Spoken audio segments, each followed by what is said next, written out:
David Brown stood frozen in the hallway of the Ocean View Resort in Miami. His hands gripped 24 red roses so tight the thorns bit into his palms. He didn't feel the pain. All he could feel was his heart breaking into 1,000 pieces. Through the door of room 847, he heard sounds that would haunt him for the rest of his life. His wife's voice. That intimate voice she only used in their bedroom. The voice he thought belonged only to him. God, yes, right there, Marcus. The words cut through David like a knife dipped in fire. Marcus, her boss, her mentor, the man she said was helping her career. David's knees went weak. The roses slipped from his fingers and fell silently onto the plush carpet. The world tilted sideways. Everything he believed about his marriage, his wife, his entire life, it all crumbled in that moment. But here's the thing about David Brown that Rose never understood. She thought she married a pushover, a nice guy who would never fight back, a man too trusting and too gentle to ever cause her any trouble. She was dead wrong. And what David did next would destroy everything Rose and Marcus had built together. Their careers, their reputations, their marriages, everything. But before I tell you what happened, you need to understand how David ended up standing outside that hotel room door. Because 24 hours earlier, he thought he had the perfect marriage. If you're new here, make sure you hit that subscribe button and tap the notification bell. This story is going to take you on an emotional roller coaster you won't forget. Now let me take you back to where it all began. David Brown was 34 years old, and until that Thursday afternoon in late November, he believed he was living his best life. He was a high school history teacher at Frederick Douglass High School in Atlanta. He made about $52,000 a year, not rich, but comfortable. He loved his job. He loved shaping young minds and teaching them about the past so they could build a better future. And for the past 6 years, he had been married to Rose Byon, a woman he thought he knew better than anyone else in the world. Rose worked as a senior account manager at Sterling Pharmaceutical Marketing. It was a mid-sized company that launched campaigns for prescription drugs. Rose had been climbing that corporate ladder fast, real fast. Her salary had reached $95,000 a year, with performance bonuses that sometimes added another $15,000 on top. David had always been proud of her success. He never once felt threatened that his wife made almost double what he did. Some men would have felt insecure, some men would have complained, but not David.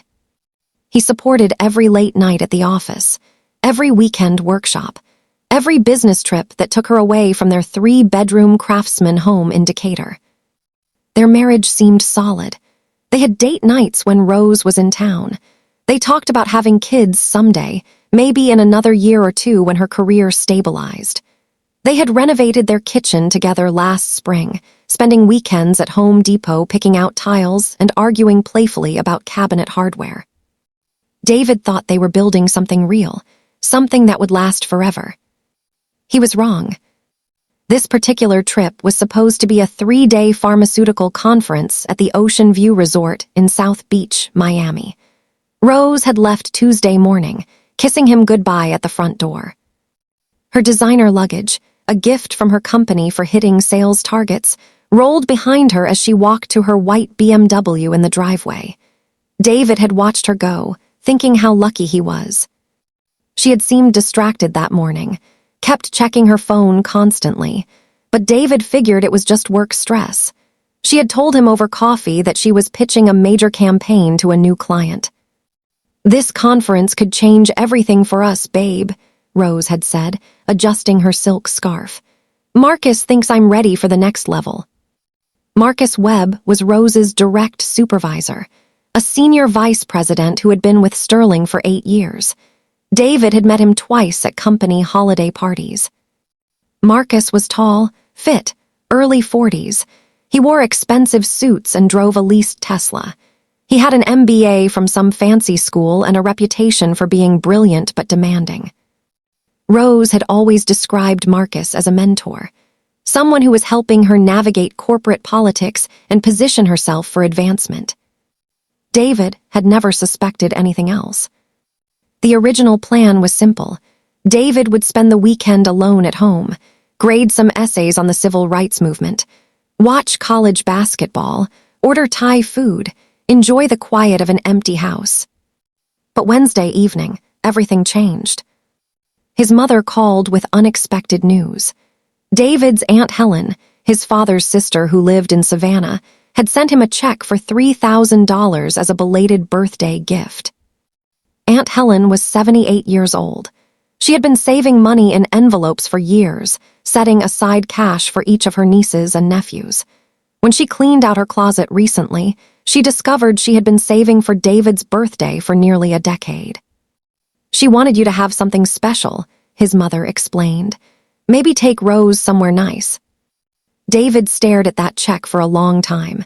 $3,000 was not life-changing money, but it was enough to do something spontaneous, something romantic.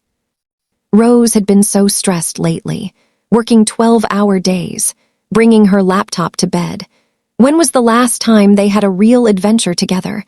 When was the last time he had surprised her with something thoughtful? An idea formed in his mind. David spent an hour researching flights. There was a Delta flight leaving Thursday at 2:15 that would get him to Miami by 6:47. Round-trip ticket was $387. He booked it. Then he found a highly rated beachfront restaurant that Rose had mentioned wanting to try after seeing it on Instagram. He made a reservation for 2 at 8:30. He even ordered flowers from a local Miami florist, 2 dozen red roses, Rose's favorite. David told his principal he had a family emergency and needed Thursday afternoon off. He packed an overnight bag with a nice shirt, his good jeans, and some cologne. He imagined Rose's face when he knocked on her hotel room door. The surprise, the delight, the spontaneous romance of it all. They would have dinner on the beach, walk along the water, reconnect away from the demands of their busy lives. The flight to Miami was smooth. David used the 2.5-hour journey to grade some papers and think about his marriage. They had met at a mutual friend's barbecue 7 years ago. Rose had been working in entry-level pharmaceutical sales back then, driving all over Georgia to pitch doctors on cholesterol medications. David had just started his teaching career, still idealistic about shaping young minds. They bonded over both having demanding jobs that did not pay enough. They dreamed about traveling to places they could not yet afford. Their first date had been miniature golf, followed by cheap Mexican food. Rose had beaten him by 6 strokes and did not let him forget it for months. She was competitive, ambitious, driven, qualities David admired because they balanced his more laid-back approach to life. She pushed him to be better, to take risks, to not settle for comfortable mediocrity. They married after a year of dating. Small ceremony at a winery in North Georgia, 75 guests, a string quartet, vows they wrote themselves. Rose had promised to choose him every day, to build a life of honesty and partnership. David had promised to support her dreams and be her constant in a changing world. For 6 years, those promises seemed real. The plane landed in Miami at 6:47, right on schedule. David grabbed his overnight bag and made his way through the airport with his heart beating faster with excitement. The November evening was warm and humid, a welcome change from Atlanta's crisp autumn air. He caught an Uber to the hotel. The driver was a chatty guy named Roberto who spent the entire ride talking about the best Cuban restaurants in Miami. David barely heard a word. He was too busy thinking about Rose's face when she saw him. The Ocean View Resort was everything the photos had promised. Sleek modern glass architecture, towering palm trees swaying in the ocean breeze. A circular driveway where valets in crisp white uniforms rushed to help guests arriving in Porsches and Range Rovers. The lobby was all marble and contemporary art. There was a massive chandelier made of blown glass that looked like frozen water droplets. Everything screamed money and luxury. David approached the front desk. He suddenly felt out of place in his khakis and polo shirt among all the business executives in expensive suits. The young woman behind the counter smiled professionally. Her name tag said Maria. "Checking in, sir," she asked. "Actually, I'm here to surprise my wife," David explained with a nervous smile. "Rose Byon, she's staying here for a conference, room 847. Maria's fingers moved across her keyboard. Her eyes were on the screen. Then David watched her expression shift. Something like confusion crossed her face, then discomfort. She looked up at him, and there was something in her eyes that made David's stomach tighten. "Pity. I see Mrs. Byon checked in Tuesday," Maria said carefully. "But sir, I'm not able to give you a room key. Hotel policy requires." "I'm her husband," David interrupted. He pulled out his driver's license and showed her their wedding photo on his phone. "See, same last name, same address." Maria glanced at the photo, then back at her computer screen. She bit her lip like she was trying to decide something. "Mr. Brown," she said quietly, leaning in slightly. "The room is registered under your wife's company credit card, but there's another guest listed on the reservation." The lobby suddenly felt too warm. "Another guest," David repeated. Maria looked around to make sure no one was listening. Then she lowered her voice even more. "A Mr. Marcus Webb. He checked in yesterday afternoon." The name hit David like a physical blow. Marcus, her boss, her mentor, the man who was supposedly helping advance her career. "I see," David said. His voice sounded hollow even to his own ears. "Thank you for your help." He walked away from the desk in a daze. His legs moved automatically toward the elevator bank. Other hotel guests brushed past him, couples laughing, businessmen on phones, a family with 2 small children. Normal people having normal evenings. David felt like he was watching them through glass, separate from their world, no longer part of normal life. He pressed the button for the 8th floor. The elevator doors closed, and David saw his reflection in the polished brass. A man who suddenly looked older, more tired, more broken. The elevator rose smoothly. David's mind raced with excuses. Maybe Marcus had booked a separate room and the system was confused. Maybe they were just working late. Maybe Marcus was in her room discussing a presentation. Maybe the doors opened on the 8th floor. The hallway stretched before him, silent, carpeted in deep burgundy. Abstract paintings lined the walls. The hotel smelled like expensive air freshener and money. Room 843, 845, 847. David stood outside the door. The roses he had picked up from the concierge felt absurdly heavy in his hands. He raised his fist to knock, then he stopped, because he heard voices through the door. Rose's voice, breathy, laughing, then a man's deeper voice saying something David could not quite make out. Then came the sounds that would replay in David's nightmares for weeks, laughter shifting into something else. The rhythmic creaking of furniture, heavy breathing. And Rose's voice saying things David had thought were meant only for him. "God, yes, right there, Marcus." The world stopped. David felt his knees weaken, felt everything tilt sideways. The roses slipped from his hands and fell silently onto the plush carpet. His body went completely numb. Yet somehow he was hyper-aware of every detail around him. The hum of the ice machine down the hall, the faint smell of cleaning products. The abstract painting across from room 847 that showed red slashes across a black canvas. His own heartbeat thundered in his ears, drowning out everything except those sounds from beyond the door, sounds that meant his marriage was over, sounds that meant everything he believed about his life was a lie. David did not know how long he stood there. Could have been 5 minutes, could have been 10. Time felt distorted, stretched and twisted like taffy. Part of him wanted to pound on that door, burst in and confront them, make them face what they were doing. But a larger part of him, the part trained in historical strategy and understanding how power shifts and conflicts resolve, told him to wait, to think, to plan. Confronting them now in his current state of shock and rage would accomplish nothing. Rose would cry, Marcus would apologize, they would both make excuses, and somehow David knew they would find a way to make him the bad guy, the jealous husband. The insecure man who could not handle his wife's success. No, David needed leverage. He needed evidence. He needed to understand the full scope of what was happening before he made any moves. He picked up the roses from the carpet, walked back to the elevator, returned to the lobby. His hands were surprisingly steady as he approached Maria at the front desk again. "Need a room for tonight," he said quietly. "Do you have anything available?" Maria looked relieved that he was not making a scene. "Of course, Mr. Brown. We have a standard room available for $2.79 per night." David handed over his credit card. Money that would come from their joint checking account, he thought with bitter irony. He took the key card and went up to room 623, 6 floors away from his wife and her lover. The room was nice. King bed with crisp white sheets, a view of the ocean, a mini bar he desperately wanted to raid but ignored. David sat on the edge of the bed and pulled out his phone. His first instinct was to call Rose, to scream at her, to demand answers. Instead, he opened his phone's camera and began documenting everything. He took photos of the hotel exterior, the lobby, the hallway on the 8th floor. He photographed his airline ticket showing his arrival time. He opened his notes app and started writing down every detail he could remember, the sounds he heard.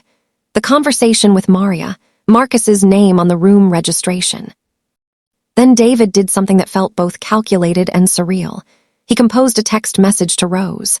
"Hey babe, hope the conference is going great. Been thinking about you all day. Can't wait to hear about the presentations when you get home. Miss you. Love you." He stared at the message for a long moment. Then he hit send. Let her think everything was normal.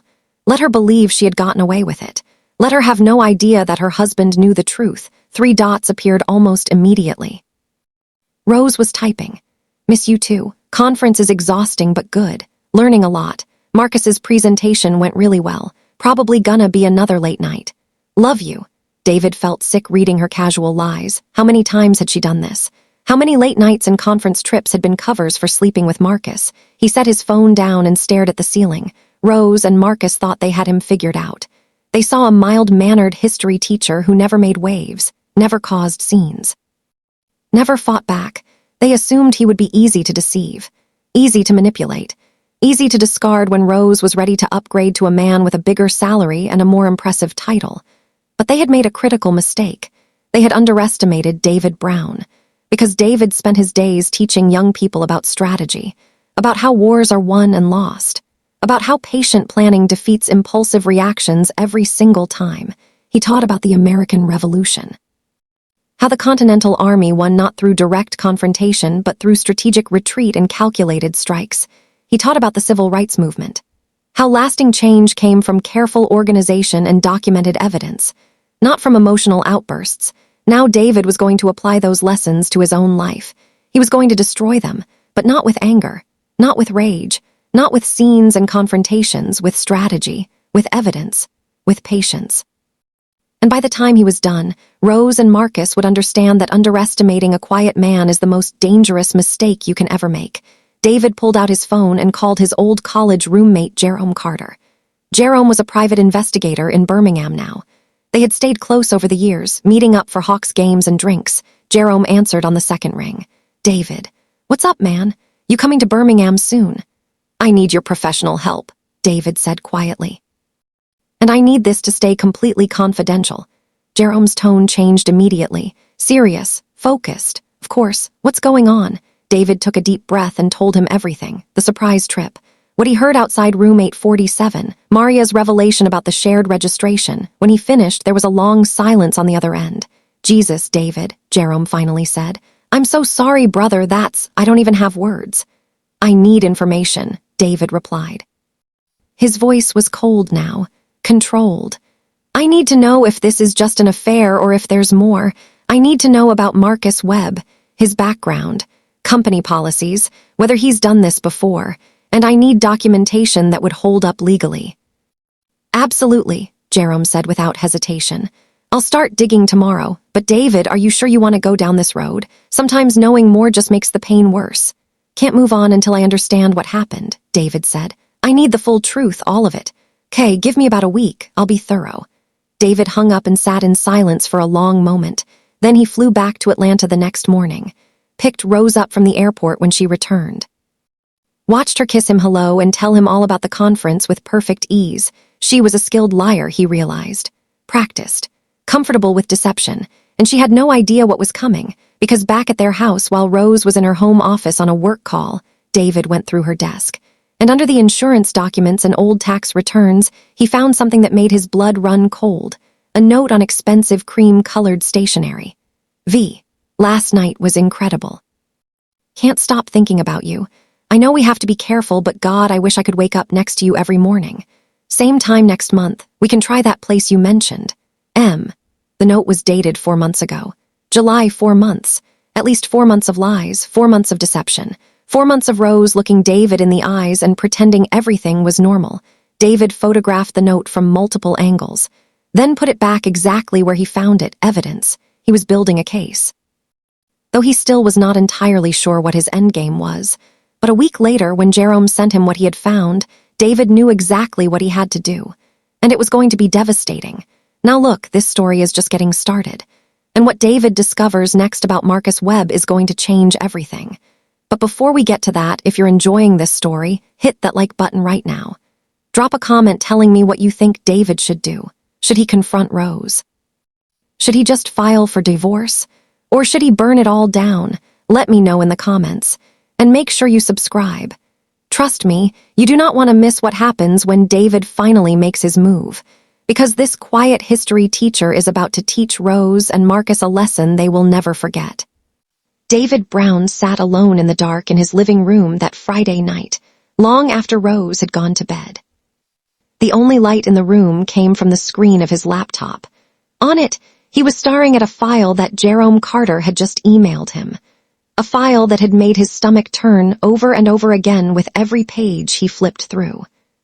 He should have been exhausted. He had barely slept in the 2 weeks since Miami. He had gone to work every single day, taught his history classes, graded essays, laughed at the right times with his coworkers, acted like the same David Brown they had always known. All while his whole world was burning down around him. But sleep was not coming for David Brown anytime soon, not after what he had just learned. The man that Rose had been sleeping with for months was not just a cheater, he was a predator. And the company that had been protecting him for years had made it possible for him to do it over and over again. David rubbed his tired eyes, leaned back on the couch, and let out the heaviest breath he had drawn in weeks. He knew, right then, that there was no going back to the way things used to be. And the plan he was about to put together was going to change more lives than just his own. If you missed episode 1, please go back and watch it first. Because everything you're about to hear was built off of that night David stood outside room 847 in Miami. If you're enjoying this story so far, hit that like button right now and let me know in the comments what you think is going through David's mind at this very moment. Your comments help this story reach more people. And don't forget to subscribe and tap that notification bell. You're not going to want to miss what happens next. Now, let's get back into the story. It had all started with a single text message. 3 days after David had returned from Miami, he was sitting in his kitchen grading a stack of 10th grade Civil War essays when his phone buzzed with a message from Jerome Carter. "David, you need to see this. Call me as soon as you can. It's worse than we thought." David had excused himself from the room, gone out to his back porch, and called Jerome right away. Jerome answered on the first ring, but there was no humor in his voice this time. None of the usual banter the 2 old college roommates shared. There was only steel. "David," Jerome said quietly, "I've been digging into Marcus Webb for the past week, and brother, this man has been doing this for years." David closed his eyes and braced himself. He already knew it was bad, but he still was not ready for what Jerome was about to tell him. "Go ahead," David whispered. "Marcus Webb started a pattern at Sterling about 7 years ago," Jerome began. "There was a young woman named Tanya Ellis. She worked under him as a marketing coordinator. She left the company very suddenly in 2017. From what I could piece together through off-the-record conversations, there was an inappropriate relationship. Sterling offered her a severance package and had her sign a non-disclosure agreement." David gripped the porch railing tighter. "Then there was another one," Jerome continued. "Jennifer Brooks, senior account manager, very sharp, very qualified. She was being groomed for a director position back in 2023. Then, out of nowhere, she withdrew from consideration, accepted a transfer to Sterling's Boston office, and signed an NDA as part of that relocation package. David felt the air leave his lungs. "David," Jerome said, his voice dropping lower. "I managed to get in contact with Jennifer Brooks. She wouldn't speak on record at first, but when I told her she wasn't the only one and that there was another woman currently going through the same thing, she decided she was ready to talk." David swallowed hard. "Did she say yes?" "She did. She's angry. She's been angry for a long time, and she wants to make sure Marcus never does this to another woman ever again." David sat down heavily on the porch steps. For the first time in weeks, he wasn't just angry for himself. He was angry for all of them. All of the women that Marcus Webb had used, groomed, and then discarded when they were no longer convenient for him. All of the women that a multi-million-dollar company had paid to stay quiet about. David took a deep breath to steady himself. "Send me everything you have, Jerome." And Jerome did. That night, David stayed up until 3 o'clock in the morning going through every document, every email, every receipt, and every timeline Jerome had compiled. Hotel receipts showing Marcus and Rose sharing rooms in Chicago, New Orleans, and Miami, all charged to Sterling's corporate account. Hundreds of late-night phone calls between the two of them. Emails that, while never explicitly saying the words, were far too intimate for a boss and his direct report.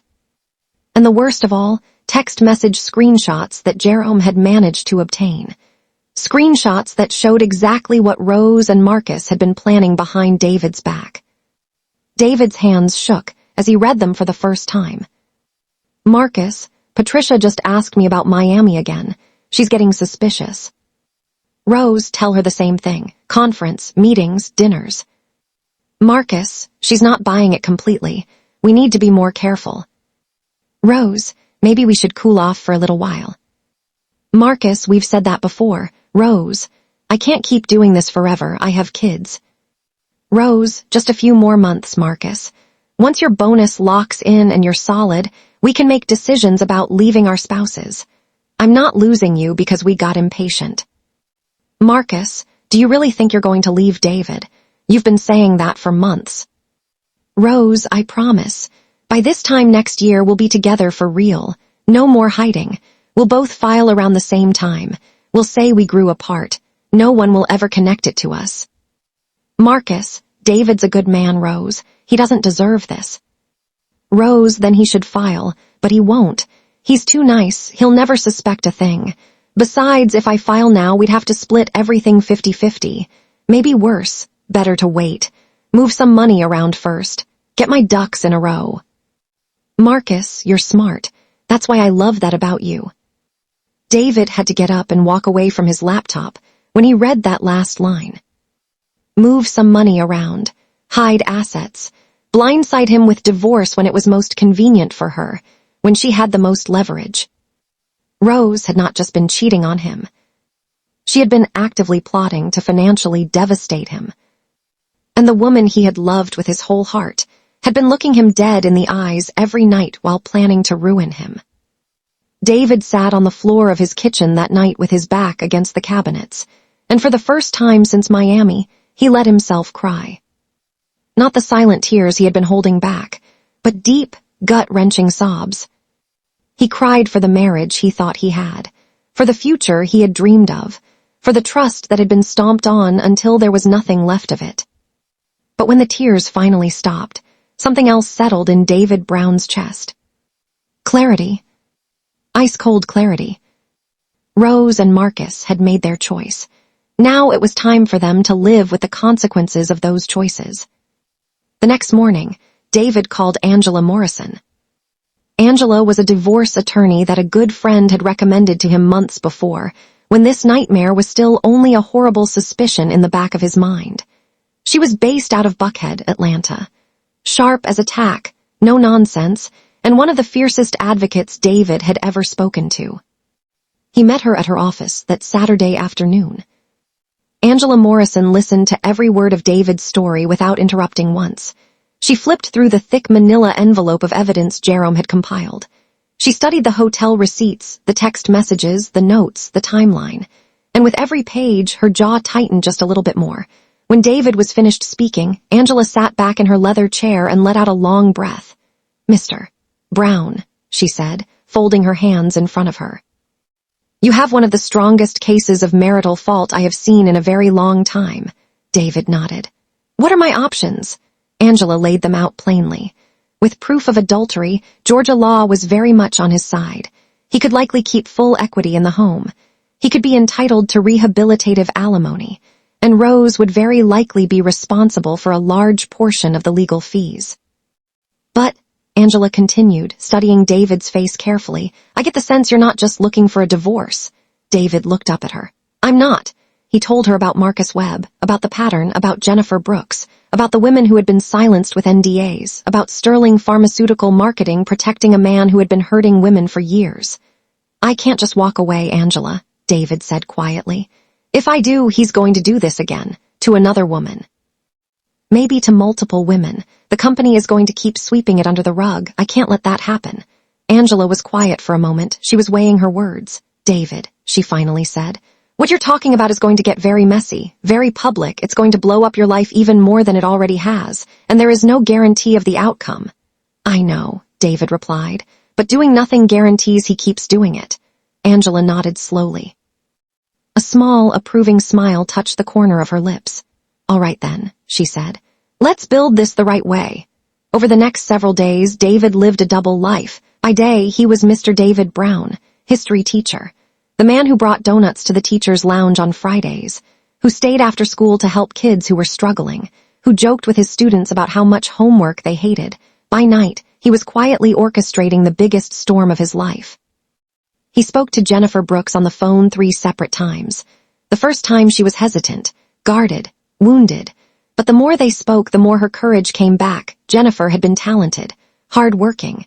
She had outperformed most people on her team. And instead of being rewarded for it, she had been pushed out of the company for refusing to play along with what was happening.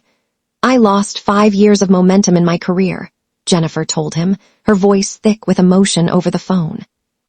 "I had to start over in Boston. I had to convince people I wasn't difficult, that I wasn't a problem, all because I said no."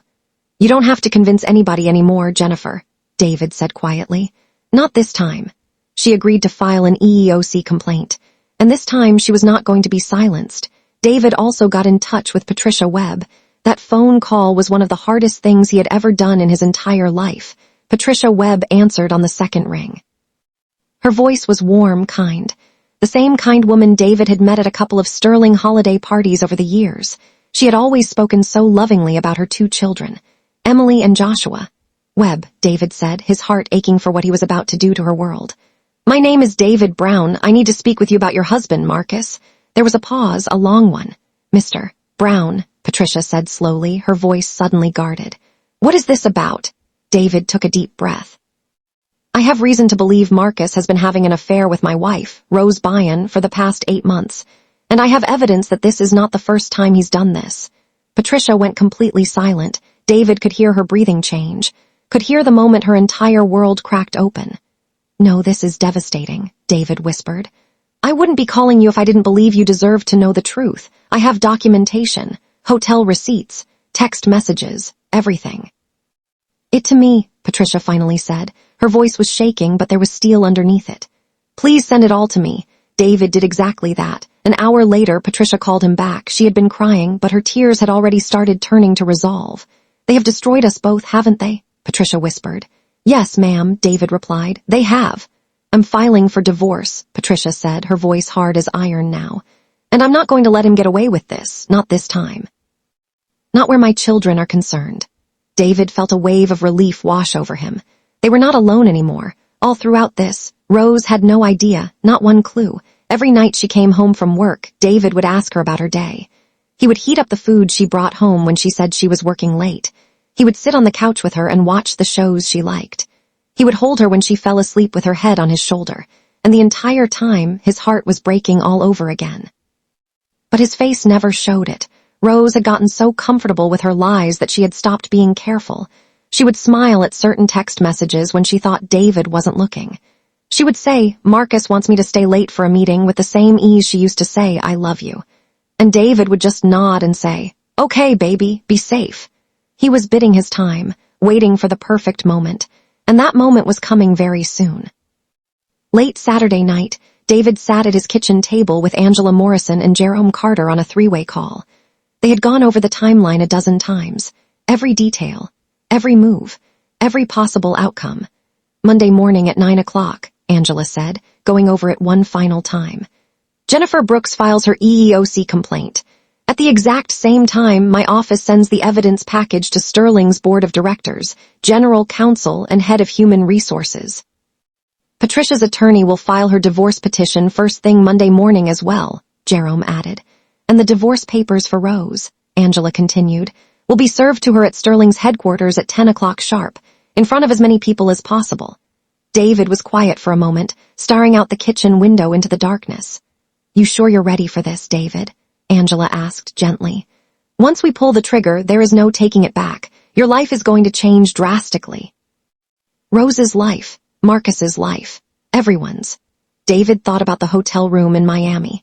He thought about the text messages planning to hide money from him. He thought about Jennifer Brooks having to start her entire career over. He thought about all of the women who had stayed quiet out of fear. He thought about the man he used to be, the man who believed in vows, the man who would have done anything for the woman sleeping upstairs, and he thought about the man he was determined to become.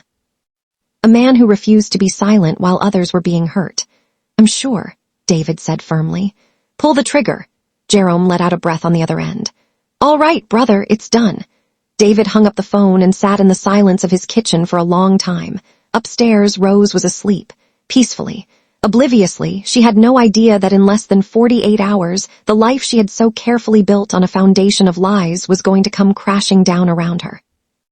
And she had no idea that the quiet history teacher she had spent the last 8 months underestimating had just set the entire thing on fire.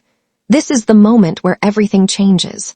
Monday morning is about to arrive, and Rose Byon is about to wake up to a world she never saw coming. David Brown woke up at 5:30 in the morning on Monday without an alarm. He had not slept much at all that night. But for the first time in 2.5 weeks, the knot that had been living in the pit of his stomach was no longer twisting. It had settled into something else entirely, clarity. He lay there for a moment in the quiet darkness, staring up at the ceiling. Rose was still asleep beside him, curled up on her side with her hand tucked under her pillow, just the way she always slept. She looked peaceful. She looked innocent.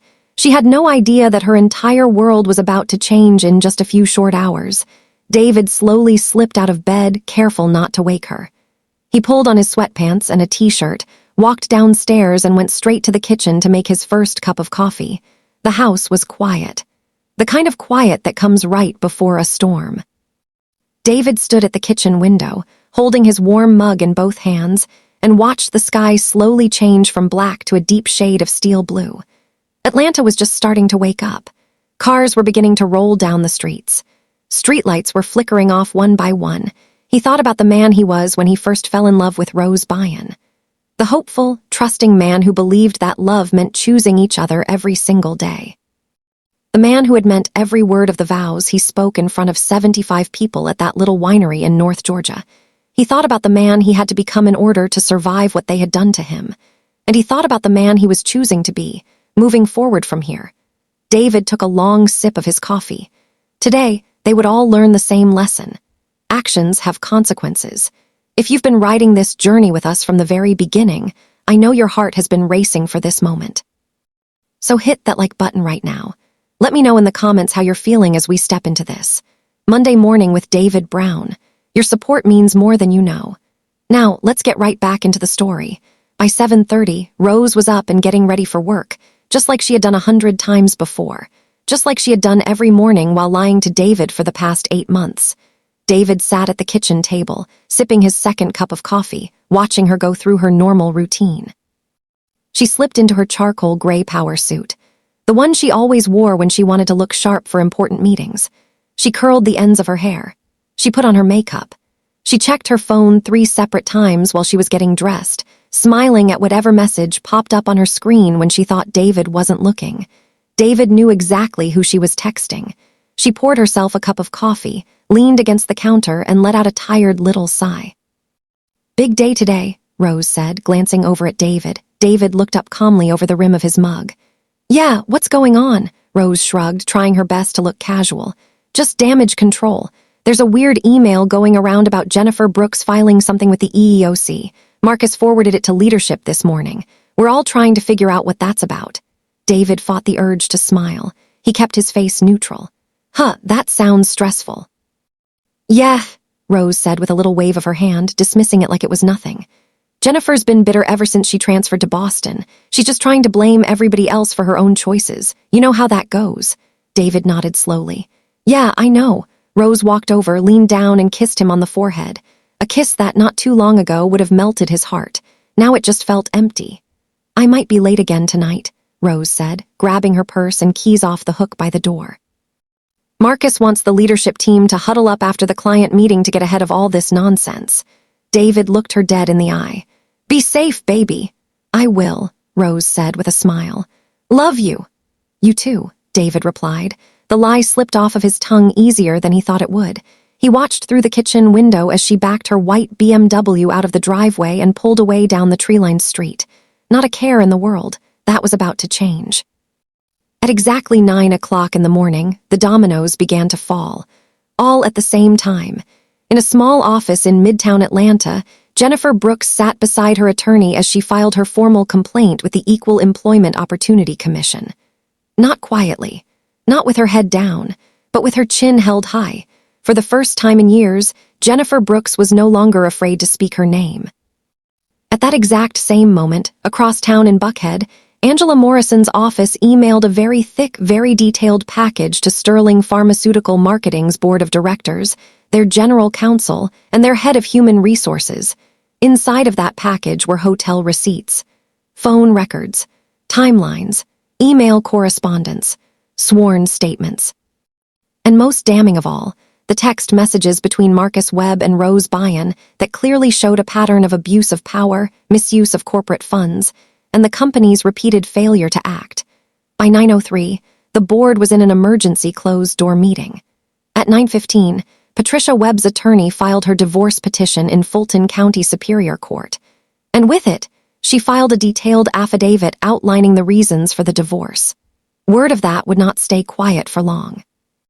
And at 10 o'clock sharp, just as Rose was stepping off of the elevator onto the 4th floor of Sterling's headquarters for what she thought was a normal Monday, a uniformed process server approached her in the middle of the bustling office, right in front of the receptionist, right in front of 3 account managers, right in front of the woman from HR who had just walked around the corner with her eyes wide. "Rose Byon," the process server said clearly. "You have been served." Rose froze. Her entire body went rigid as she looked down at the manila envelope now in her hands. Divorce papers, from David Brown. A hush fell over that entire floor. Dead silence. Rose's face went from confused to shocked to completely pale in a matter of seconds.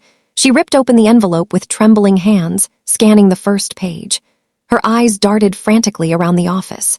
Everyone was suddenly very interested in their computer screens. Nobody would look her in the eye. Rose grabbed her phone with shaking hands and bolted for the nearest empty conference room, slamming the door shut behind her. And then the calls started. David was sitting in his classroom during his planning period when his phone began to vibrate relentlessly in his pocket. He silenced it. It buzzed again, and again, and again.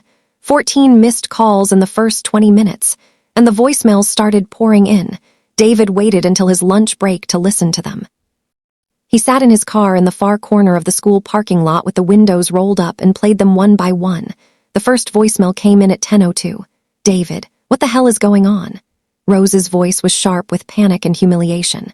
"I just got divorce papers served to me at my office. In front of everybody. Do you have any idea how humiliating that was? Call me back right now."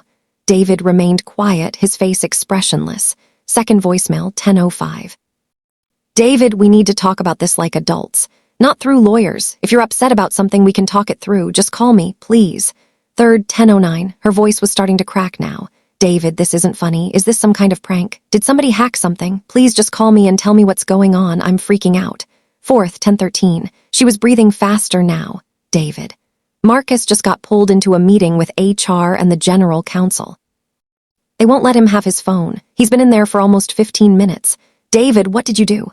There was a pause. David could hear the realization dawning in her voice. Oh God. Fifth voicemail 1017, whispered now, panicked. No, you know, I don't know how, but I know you know. Please, David, we need to talk. I can explain. It's not what you think. Sixth 1022, she was crying now. Sorry. David, I'm so sorry. Whatever you think happened, I can fix this. It was a mistake. It doesn't mean what you think it means. We can go to counseling. We can work through this. Please don't throw away 6 years. Seventh 1028, fully breaking. David, I'm begging you, please don't do this. I love you. I made a horrible mistake, but I love you. Doesn't 6 years of marriage mean anything to you at all? Please give me a chance. Please call me back. David saved every single one of them more evidence, though he didn't need any more. He took a deep breath, pulled up Rose's number and hit call. She answered on the very first ring. David, Rose gasped, out of breath. Oh, thank God you called, David said calmly. His voice was steady, controlled, cooler than it had been in weeks. David, please, let me explain. Rose rushed out, her words tripping over each other. It just happened. It wasn't planned. I never meant to hurt you. Marcus and I, we got close. It got out of hand, but it meant nothing. It meant absolutely nothing, David, I swear to you. David let her run out of breath before he spoke. Know about Marcus, David said, cutting through every excuse she had rehearsed on her way to that conference room. Silence. Complete and utter silence on the other end of the line. Then, in the tiniest voice imaginable, Rose whispered, How? I was there, Rose, David replied quietly. In Miami, I decided to surprise you on your business trip. I heard you with him through the door of room 847. Rose sucked in a sharp breath. David could hear her slide down the wall on the other side, could practically see the color drain from her face all over again. David, she whispered. I can explain. David said, shaking his head even though she couldn't see him. You can't, not this time. David, please, Rose begged, her voice cracking. We can fix this. We'll go to counseling. I'll end it with him right now. I'll transfer departments. I'll do anything. We can save our marriage. No, Rose, David said firmly. We can't. Not, Rose cried. We have 6 years together. We built a life. Because I don't know who you are anymore, David answered honestly. The woman I married would never have done this. The woman I married would never have looked me in the eye every night while plotting to hide money from me so she could blindside me with a divorce when it was convenient for her. Rose went dead quiet. David knew she had just realized he had seen the text messages, too. David, I was scared, Rose said desperately, grasping at straws now. I was confused. I made terrible choices, but I love you. I've always loved you, David said softly. You loved what I gave you. You loved the safety. You loved the home. You loved that I loved you unconditionally. But you didn't choose me when it mattered. You chose Marcus. You chose your ambition. You chose to lie over and over and over again. Tears were streaming down Rose's face now. He could hear them in every word she spoke. David, I'm begging you. Please don't do this, please, David said, his voice gentler now than she deserved. Have your attorney contact Angela Morrison. Do not come to the house. This is done. And with that, David Brown ended the call. He sat there in his car for a long moment, staring out the windshield, his heart heavy. Not because he missed her in that moment, but because he was finally grieving the death of something he had once believed was unbreakable. By 2 o'clock that afternoon, the news had already begun to spread like wildfire through Atlanta's business community. Sterling Pharmaceutical Marketing had placed Marcus Webb on immediate administrative leave. Less than 3 hours later, after a marathon emergency board meeting, they terminated his employment for gross violations of company policy and abuse of power. He was escorted out of the building by security. Just like that. The man who had walked around that office like he owned it was gone. Jennifer Brooks' EEOC complaint was making its rounds. By late afternoon, Tamara Jenkins, an investigative reporter with the Atlanta Business Ledger, had published her first article. Sterling Pharmaceutical Marketing faces multiple allegations of workplace harassment and cover-ups. The article named Marcus Webb. It detailed the pattern. It quoted Jennifer Brooks on the record, bravely and boldly. And it quoted David Brown, too. My marriage was destroyed by an affair that should have never happened in the first place, David had told Tamara. But what I uncovered was much bigger than just me. For years, women were silenced while a man in power was protected. I couldn't stay quiet knowing that would have continued if nobody spoke up. By the time the stock market closed, Sterling's stock had dipped. Major clients were already calling their legal teams with questions. and Marcus Webb's carefully built reputation was in complete ashes. Patricia Webb had filed for divorce and made it crystal clear through her attorney that she would be fighting for full custody, the family home, and every ounce of accountability Marcus had earned. And Rose Byon. She had been pulled into a meeting with human resources that lasted for 4.5 hours. She was not fired that day. But the promotion she had been working so hard for, the one Marcus had been dangling in front of her for months, was rescinded immediately. She was reassigned to a completely different department, far away from any leadership position. Her career at Sterling, as she had known it, was over. Nobody whispered behind her back anymore. They did it right in front of her. And the worst part for Rose, the part that cut the deepest, was that Marcus Webb never once called her. Not once. Not a text. Not an email. Not a word. The man who had promised her a future together had thrown her under the bus so fast it made her head spin.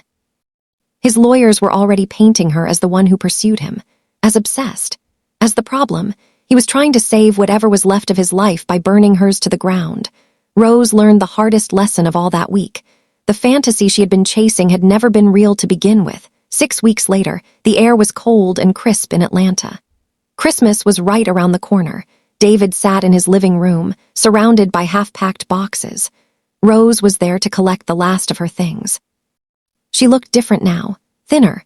Her hair was cut much shorter than she had ever worn it. There were dark circles under her eyes that no amount of makeup could hide anymore. The light in her eyes, the fire that David had always loved, had dimmed considerably. She stood there awkwardly in the living room they had once filled with so much laughter. "Thank you for letting me come by," Rose said quietly. David nodded. "You can take whatever the settlement says is yours." "That's not why I'm here," Rose whispered, wrapping her arms around herself. She took a shaky breath. "I came to say I'm sorry, David, truly sorry." David stayed quiet and listened. "Been seeing a therapist for the past month," Rose continued, her voice thick with tears. "I've been trying to figure out how I became the kind of woman who could do what I did to the man who loved me more than anybody ever has." She wiped at her cheeks. "I don't have all of the answers yet, but I know this.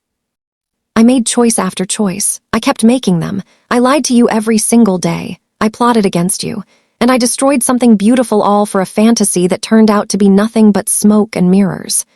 Rose looked up at him, her eyes red and full of regret.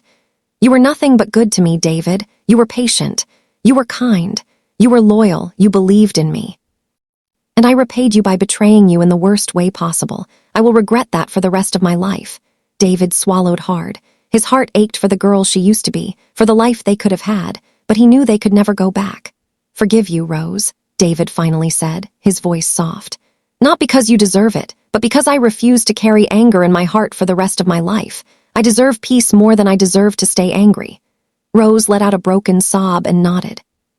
"Not getting back together," David continued gently. "That chapter is closed for good." "I know," Rose whispered. "I know, I just needed you to know how sorry I am." She grabbed the last box, walked to the door, and turned around one final time. "I hope you find a love one day that loves you the way you deserve to be loved, David Brown. You deserve that more than anybody I know." David gave her the smallest, kindest smile he could muster. "I hope Boston gives you the fresh start you're looking for, Rose." And with that, she walked out the door. David watched her car pull out of the driveway for the very last time. And for the first time in months, he could finally breathe again. It took time. A lot of time, but David rebuilt. He painted the bedroom the shade of slate blue he had always wanted. He turned Rose's old office into a reading room filled with history books. He planted azaleas in the backyard. He started taking evening walks again. He laughed more. He slept better. Jennifer Brooks reached out to him 3 months later. She thanked him through tears for giving her the courage to speak up when she was terrified to do it again. Because of what they had done together, 5 other women found the courage to come forward as well. Sterling Pharmaceutical Marketing ended up settling the class action lawsuit for $4.2 million, and they completely overhauled their workplace policies because of it. David never got his old marriage back, but he got something better. He got his peace back. He got himself back. And sitting on his back porch one beautiful spring evening, with the crickets chirping and the sweet smell of honeysuckle floating through the air, David Brown realized something he would carry with him for the rest of his life. The loudest form of strength isn't always yelling. Sometimes it's the quiet decision to not react in the moment. Sometimes it's the discipline to plan when everybody expects you to break. Sometimes it's refusing to let them turn you into somebody bitter, while still making absolutely sure they face every consequence they earned. David had learned a lesson he had been teaching his students for years, but had to live for himself to truly understand it. Actions have consequences. Always. And the best justice you can ever give yourself is to walk away whole, with your dignity intact, and with your heart still open enough to believe in better days ahead. If this story spoke to you in any way, hit that like button. Share this with someone who needs to hear that quiet strength is still powerful. And drop a comment below telling me what lesson you're taking away from David Brown's story. Don't forget to subscribe and tap that notification bell so you never miss the next story we share here. Thank you so much for riding this emotional roller coaster with us. I hope David's story reminds you that you can rise, you can heal, and you can still choose peace without ever choosing silence. Take care of yourselves. We'll see you in the next story.